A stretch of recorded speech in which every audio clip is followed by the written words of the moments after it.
Hi yours, this is friend. Welcome back our YouTube channel. ఈ వీడియోలో మనం ఖమ్మం నుంచి శ్రీకాకుళం వెళ్లే service number 9937 TSRTC super luxury bus యొక్క పూర్తి వివరాలు తెలుసుకుందాము.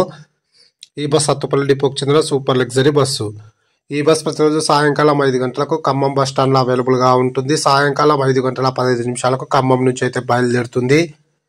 ఈ బస్ వల్ల సత్తుపల్లి, అశ్వరావుపేట, జంగారెడ్డిగూడెం, దేవరపల్లి, రాజమండ్రి, అన్నవరం, తుని, విశాఖ, తగరపు వలస మీదుగా శ్రీకాకుళంకి అయితే చేరుకుంటుంది. ఈ బస్ సత్తుపల్లికి రాత్రి 7:20, అశ్వరావుపేటకు రాత్రి 8:45, జంగారెడ్డిగూడెంకు రాత్రి 9:40, దేవరపల్లికి రాత్రి 10:30, రాజమండ్రికి రాత్రి 11:15, అన్నవరంకు అర్ధరాత్రి 1:15, తునికి అర్ధరాత్రి 1:45, విశాఖకు తెల్లవారుజామున 3:30, తగరపు వలసకు తెల్లవారుజామున 4:10, శ్రీకాకుళంకు తెల్లవారుజామున 5:30 అయితే చేరుకుంటుంది. ఖమ్మం నుంచి శ్రీకాకుళంకు సుమారుగా 533 కిలోమీటర్ల దూరం ఉంటుంది.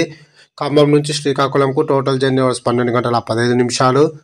ఖమ్మం నుంచి శ్రీకాకుళంకు బస్ ఫేర్ రిజర్వేషన్తో కలిపి 1,010 రూపాయలు అయితే అవుతుంది. అలాగే ఖమ్మం నుంచి విశాఖపట్నంకు బస్ ఫేర్ రిజర్వేషన్తో కలిపి 810 రూపాయలు అయితే అవుతుంది. ఇప్పుడు మనం శ్రీకాకుళం నుంచి ఖమ్మం వెళ్ళే service number 9938 TSRTC super luxury bus యొక్క పూర్తి వివరాలు తెలుసుకుందాము.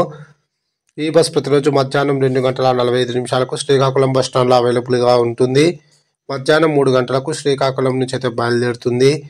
ఈ బస్ విశాఖ ద్వారకా బస్ స్టాండ్కు సాయంకాలం 5:15, తునికి రాత్రి 7:20, అన్నవరంకు రాత్రి 7:50, రాజమండ్రికి రాత్రి 9:45, జంగారెడ్డిగూడెంకు రాత్రి 11:15, సత్తుపల్లికి అర్ధరాత్రి 1:15, ఖమ్మంకు తెల్లవారుజామున 3:15 అయితే చేరుకుంటుంది. శ్రీకాకుళం నుంచి ఖమ్మంకు total journey hours 12:15. Please like and subscribe my YouTube channel. Thank you.